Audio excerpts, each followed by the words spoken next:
जय जगन्नाथ सांगने आपण मानक आउ एक नूतन भिडियो स्वागत जनाऊँगी। सांगे मु आपण मानक ये भिडियो कहवाक जाऊँगी जे श्रीजुक्त नवीन पट्टनायक जीवन कहानी विषय में। सांगे जिते नवीन पट्टनायक ओडिशार राजनीति को आसी नथिले ता पूर्व तांकर युवावस्था अमेरिकार न्यूयॉर्क सहर में कटिला। से सही समय बहुत आधुनिक थिले एवं बहुत बड़ बड़ हाई फाई पार्टी में जोग देउथिले। एमिति कौन है जे तांको ओडिशार राजनीति को आसवाक पड़ा। ओडिया जानी नथिबा व्यक्ति एवं राजनीति ठार दूरे रोता व्यक्ति को केमिति ओडिशावासी 24 वर्ष पर्यंत मुख्यमंत्री सीट्रे बसई चलतु जाना यही वीडियो माध्यम किंतु ता पूर्व जब आपण मैंने आम चैनल को नुआ करके आसता आम चैनल को एवं सब्सक्राइब कर दिंतु। नवीन पट्टनायक 16 अक्टोबर 1946 मसीह कटकर आनंद भवन में जन्मग्रहण करते। बापा नाम था बिजू पट्टनायक एवं माँ का नाम था ज्ञान पट्टनायक। नवीन बाबू थे बिजू पट्टनायक सान पुओ।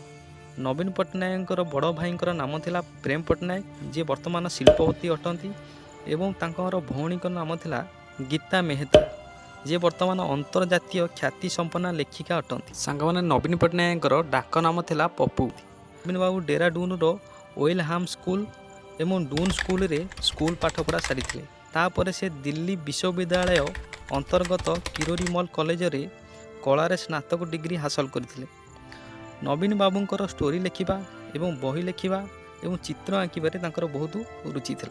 नवीन पट्टनायक दिल्ली रे रहिबा समय रे तांकर सांग मार्तांड सिंह सहित मिसी ओब्रोय होटेल रे एक बुटीक खोली जार क्लाइंट थिले इंग्लिश रॉक बैंड बीटल्स। तापरे नवीन पट्टनायक उच्च शिक्षा पाई अमेरिकार न्यूयॉर्क शहर को जाइथिले। से सही समय रे बहुत धनी व्यक्ति एवं प्रभावशाली व्यक्ति सहित मिशुथिले। से मानक मध्यरु जणे थिले अमेरिकार 35तम राष्ट्रपति पत्नी जैकलिन केनेडी। नवीन पट्टनायक से समय रे 3टी बही लिखिथिले जार नाम थिला ए सेकेंड पैराडाइज, 2 रे थिला ए डिजर्ट किंगडम एवं तृतीयटी थिला द गार्डन ऑफ लाइफ।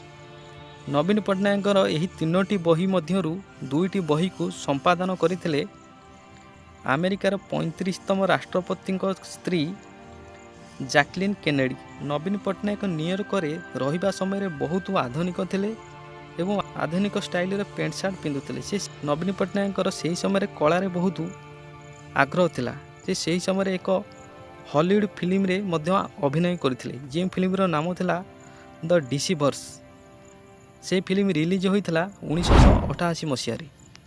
1997 मसीह जब बिजू पट्टनायक देहांत घटे से समय ओडिशा आसती नवीन पट्टनायक। से समय ओडिशा रे बिजू पट्टनायक एक आंचलिक दल थाए जार नाम थाए जनता दल। जनता दल को बिजू बाबू निजे गठन करते। बिजू बाबू देहांत पर जनता दलर कार्यभार किए संभाଳିबो बोली लोकमानक मनरे उठे अनेक गुड़िया प्रश्न। किंतु लोकमानकर मनरे इच्छा थाए जे बिजू बाबूंकर 3टी संतान मध्यरु केही जणे एही दलर नेतृत्व नहीं। जनता दलर किछि लोक माने बिजू पट्टनायक बड़ पुओ प्रेम पट्टनायक को जनता दलर नेतृत्व नापी दियंती प्रस्ताव, किंतु प्रेम पट्टनायक राजनीति को ओह्लैबा को मना कर दियंती एवं तापरे गीता मेहता मध्य राजनीति को ओह्लैबा को सीधा सीधा मना कर दियंती। नवीन पट्टनायक बड़ भाई एवं भौणी राजनीति को ओह्लैबा को मना करिबारु नवीन पट्टनायक निज इच्छा राजनीति को ओह्लांती एवं जनता दलर नेतृत्व नियंती। जनता दलर नाम परिवर्तन करी बिजू बाबू नाम बिजू जनता दल गठन करती। 1997 मसीह नवीन पट्टनायक प्रथम थर पर आस्का उपनिर्वाचन रे लोकसभा आसन पर लड़ीते एवं विजय लाभ करते। से समय भारत में थाए बीजेपी सरकार। प्रधानमंत्री था अटल बिहारी वाजपेयी। अटल बिहारी वाजपेयी नवीन पट्टनायक को दियंती खनि मंत्री दायित्व एवं नवीन पट्टनायक हुंती केन्द्र खनि मंत्री। सांग मैंने नवीन पट्टनायक राज्य राजनीति रे थाए बहुत इच्छा। से 2000 मसीह सेंट्रल राजनीति छाड़ी ओडिशा राजनीति रे पाद रखती। से समय ओडिशा रे थाए 3टी दल बीजेडी, बीजेपी एवं कांग्रेस। 2000 मसीहा इलेक्शन रे बीजेडी अधिक विधानसभा सीट जीति विजय लाभ करे। से समय ओडिशा रे बीजेडी 4 भाग सीट थिला बेले बीजेपी थाए 3 भाग सीट। बीजेडी एवं बीजेपी मिसी करती मेंट राजनीति। मुख्यमंत्री हुए नवीन पट्टनायक। ବିଜେଡ଼ି ଏବଂ ବିଜେପି ମେଣ୍ଟ ଚାଲେ 2009 ପର୍ଯ୍ୟନ୍ତ। 2009ରେ କନ୍ଧମାଳର ଏକ ଦଙ୍ଗା ପାଇଁ ବିଜେଡ଼ି ଏବଂ ବିଜେପି ମେଣ୍ଟ ଭାଙ୍ଗିଯାଏ। 2009 ଇଲେକ୍ସନରେ ବିଜେଡ଼ି 103 ବିଧାନସଭା ସିଟ୍ ଜିତି ବିଜୟ ଲାଭ କରେ ଏବଂ ସରକାର ଗଢ଼େ। ନବୀନଙ୍କ ପ୍ରତି ଓଡ଼ିଶାବାସୀଙ୍କ ଭଲ ପାଇବା ଥିବାରୁ ନବୀନ ପଟ୍ଟନାୟକ ଆହୁରି 2 ଥର ମଧ୍ୟ ଓଡ଼ିଶାରେ ସରକାର ଗଢ଼ନ୍ତି। 2014ରେ 117ଟି ବିଧାନସଭା ସିଟ୍ ଜିତି ଓଡ଼ିଶାରେ ସରକାର ଗଢ଼ନ୍ତି ନବୀନ ପଟ୍ଟନାୟକ ଏବଂ 2019ରେ 112ଟି ସିଟ୍ ଜିତି ଓଡ଼ିଶାରେ ସରକାର ଗଢ଼ନ୍ତି ନବୀନ ପଟ୍ଟନାୟକ। ଏମିତି ପ୍ରକାରରେ 2024 ପର୍ଯ୍ୟନ୍ତ ଚାଲେ ବିଜେଡ଼ି ସରକାର ଏବଂ 2024 ଇଲେକ୍ସନରେ ବିଜେପି ଠାରୁ ପରାସ୍ତ ହୁଅନ୍ତି ବିଜେଡ଼ି।